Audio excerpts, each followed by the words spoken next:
अध्यक्ष महोदय, मैं आपका तहे दिल से शुक्रिया अदा करता हूं कि आपने मुझे नोटबंदी के इस अहम मुद्दे पर बोलने की इजाजत दी। आज 8 नवंबर को जो ये फैसला आया कि जो 500 और 1000 के नोट हैं ये रात को 12 बजे तक जो है मान्य है, उसके बाद ये अमान्य हो जाएंगे, तो उसके बाद से पूरे हिंदुस्तान में एक अफरा तफरी का माहौल क्रिएट हो गया। हम लोग आज जिस तरह से घर से निकले तो रास्ते में कई बैंक पड़ते हैं। बैंकों में देखा कि 2-3 दिन तक तो लोगों ने ये वेट किया कि 90% का तबका था जो ये इंतजार कर रहा था कि भीड़ कम होगी तब हम जाएंगे, लेकिन ऐसा नहीं हुआ तो उनको आज मजबूरन निकलना पड़ा। हजारों लोग लाइनों में लगे हुए, एक लाइन जेंट्स की है तो एक लाइन लेडीज की है, तो एक लाइन जो है सीनियर सिटीजन की है, और वो लाइन में लगे हुए हैं। शाम को नंबर आते आते होता है कि कैश खत्म हो गया। जहां 4000 की लिमिट रखी गई थी वहां हर बैंक 2000 से ज्यादा नहीं दे रहा है। बैंकों से पूछा गया तो वो कह रहे हैं कि जी हमारे पास तो 2000 रुपए सबको दे दें, इतना भी पैसा हम पर नहीं आता। कोई बैंक कहता है कि 15000 रुपए आते हैं, कोई बैंक कहता है कि हमारे 15 लाख आते हैं, कोई बैंक कहता है 20 लाख आते हैं, इससे ज्यादा लोग नहीं आ रहे। 125 करोड़ लोग बैंकों में जाना है, नया पैसा लाना है और उसके बाद काम अपना शुरू करना है। जो दुकानें हैं, दुकानों में जो सौदा था वो खत्म हो गया, चावल खत्म हो गया, दाल खत्म हो गई, चीनी खत्म हो गई। पीछे नमक की एक अफवाह उड़ी थी कि नमक खत्म हो गया, उसके बाद कई जगहों पर छुटमुट झगड़ा भी हुआ, ओखला में भी झगड़ा हुआ। तो ये सारी चीजें आज पूरे हालात आज पैदा हो गए। दुकानदार से हमने पूछा कि भाई दुकान में आपका सामान क्यों नहीं है, कि दुकान में सामान इसलिए नहीं है क्योंकि हमारा जो सारा काम है वो कैश से होता है। हम लोग होलसेलर से जो थोक वाले हैं उनसे हम माल लाते, वो हमको माल दे नहीं रहे। वो माल क्यों नहीं दे रहे हैं? कहते हैं जी चेक से कहां हम पैसा दें, हमें ये हमारे पास पैसा है नहीं। आज 4000 रुपए भी हमसे बदले नहीं जा रहे, तो हमें वो उधार पैसा देंगे नहीं, उधार हमें माल देंगे नहीं, तो हमारे पास देने के लिए है नहीं। आज ये हालात सब जगह आ गए। लोग न जाने कितने सारे लोग ऐसे हैं जो बैंकों की लाइन में सुबह से लगे हुए हैं, पैसा अपना लेकर आते हैं, उसके बाद वो दुकान जाते हैं, दुकान पे उनको सौदा नहीं मिलता।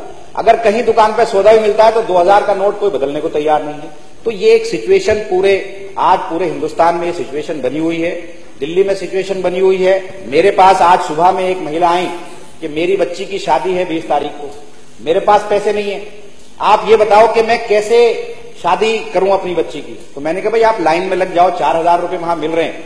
कहने लगे 3 दिन से लगातार मैं लाइन में लग रही हूं, मैं वहां तक पहुंचती नहीं हूं, उससे पहले बैंक बंद हो जाता है या मुझसे कह दिया जाता है कैश खत्म हो गया। 20 तारीख को मेरी बच्ची की शादी है, आप कुछ मेरी मदद कर दो, मैं इतना तो कर दूं कि कुछ सामान खरीद लूं।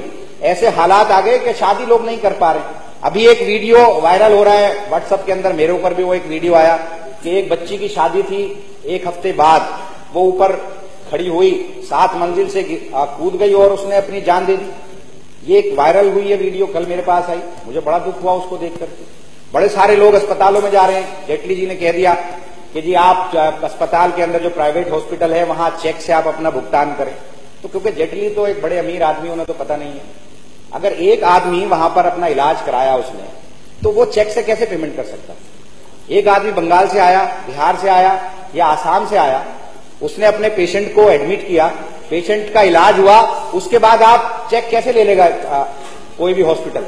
चेक लेने के लिए वो मना कर रहे हैं, कहते भाई आप 3 दिन का पैसा और दे दो या 1 हफ्ते का पैसा दो, तो जब आपकी क्लियरेंस आ जाएगी तब आपको हम यहां से जो है ठीक आपका पेशेंट हो गया, 1 हफ्ते के बाद हम उसको भेजेंगे। तो ये ऐसे हालात आ गए। जेटली जी ने तो कह दिया कि चेक से ले लो भाई, उनके यहां तो कोई मरेगा नहीं। एक पेशेंट क्रिटिकल कंडीशन में था, उसकी मौत हो गई, वो वहां पर उसकी डेड बॉडी रखी हुई है। अब बैंक वाले ये कह रहे हैं कि वो अस्पताल वाले कह रहे हैं कि पैसे लेकर आओ, वो कहता पैसे मेरे ऊपर नहीं है, मेरे ऊपर तो चेक है, मेरे पास तो चेक है। तो कहते चेक काम क्या करेंगे साहब, 1 हफ्ता लगेगा चेक क्लियर होने में, आप तो बंगाल से क्लियरेंस 1 हफ्ते में लगेगी।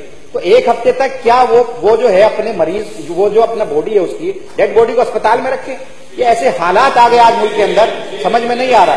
कोई भी आज सब्जी लेकर आता है मंडी के अंदर, सब्जी वाला किसान आदमी है, वो किसान अब से पहले कैश लेकर जाता था, किसान पर तो कहीं इनकम टैक्स नहीं है, किसान के ऊपर तो टैक्स है ही नहीं, फ्री है। तो वो मंडी के अंदर आता है, उससे वो कहता है कि साहब हम कैश नहीं है हमारे पास, आप हमसे चेक ले लो। तो आज किसान ये कहता है कि इस बात की गारंटी नहीं है मुझे कि ये चेक क्लियर होगा या नहीं होगा, तो वो सब्जी वापस लेकर चला जाता है। इस वजह से मंडियों के अंदर सब्जी आना बंद हो गई।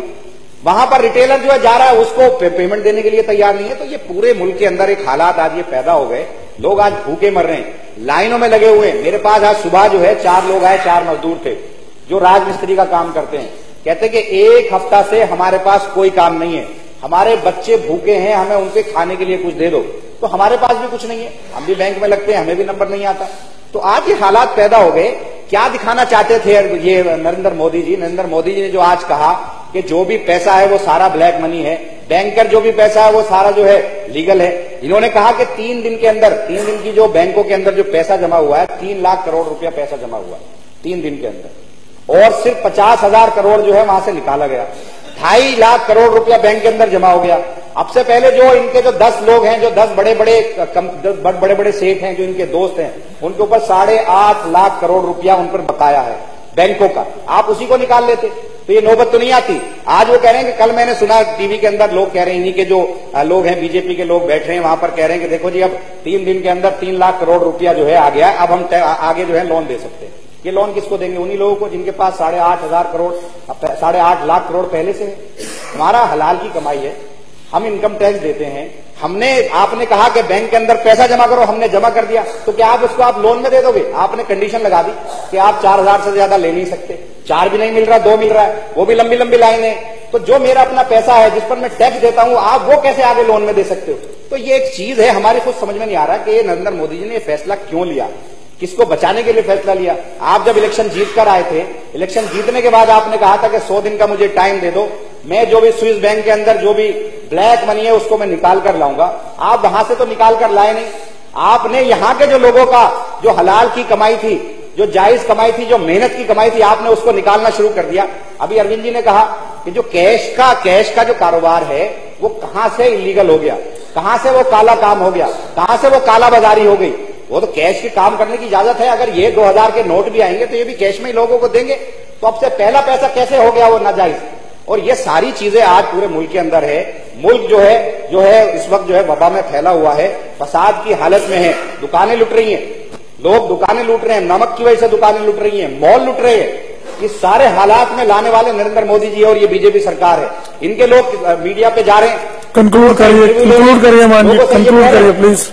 लोगों से ये लोग कह रहे हैं, उसमें इनके अपने लोग हैं, कहते हैं कि हमें कोई दुख नहीं हुआ। लेकिन मुझे अभी तक एक भी आदमी ऐसा नहीं मिला। मैं मेरठ गया, मुजफ्फरनगर गया, कल मैं जो है कनाट प्लेस गया, वहां मुझे एक भी ऐसा आदमी नहीं मिला जिसने ये कहा हो कि साहब बड़ा अच्छा फैसला है। वो मीडिया पे 4-6 लोग कहां से आते हैं मुझे खुद नहीं पता लगता। हमें तो कोई आदमी ऐसा नहीं मिल रहा। हर एक आदमी ये कह रहा है कि मैं दुखी हूं, हर एक आदमी ये कह रहा है कि मैं परेशान हूं, मेरा कारोबार बर्बाद हो गया, मैं तबाह हो गया, मेरा हलाल का कारोबार था, मेरे अब्बा करते आए, अब मैं कर रहा हूं, और एक एक पैसा मैं टैक्स भी देता हूं, लेकिन उसके बावजूद भी हमें सब रोक दिया गया। आज हालात ये हैं कि मुल्क जो है सिविल वॉर की तरफ जा रहा है, और उसके जिम्मेदार नरेंद्र मोदी जी हैं। नरेंद्र मोदी जी अहंकारी आदमी हैं। नरेंद्र मोदी जी इस फैसले को वापस नहीं लेंगे। हम जानते हैं कि 2002 के दंगों में उनकी कितनी आलोचना हुई थी, उसके बावजूद भी उन्होंने अपना फैसला वापस नहीं लिया था। आज ये मुल्क सिविल वॉर की तरफ जा रहा है। लोग दुकानें लूट रहे हैं, लोगों के बच्चे भूखे हैं, घर में पैसा होने के बावजूद भी दुकानों पर सामान नहीं है। इन हालात में क्या करना है ये हमें सोचना चाहिए, और ये बीजेपी को किस तरह से हमें मजबूर करना है कि इस फैसले को जो तुगलकी फैसला है, क्योंकि वो जिद्दी आदमी है, हट्टी आदमी है, वो किसी की सुनते नहीं है, किसी की तकलीफ वो जानते नहीं है। बहुत सारे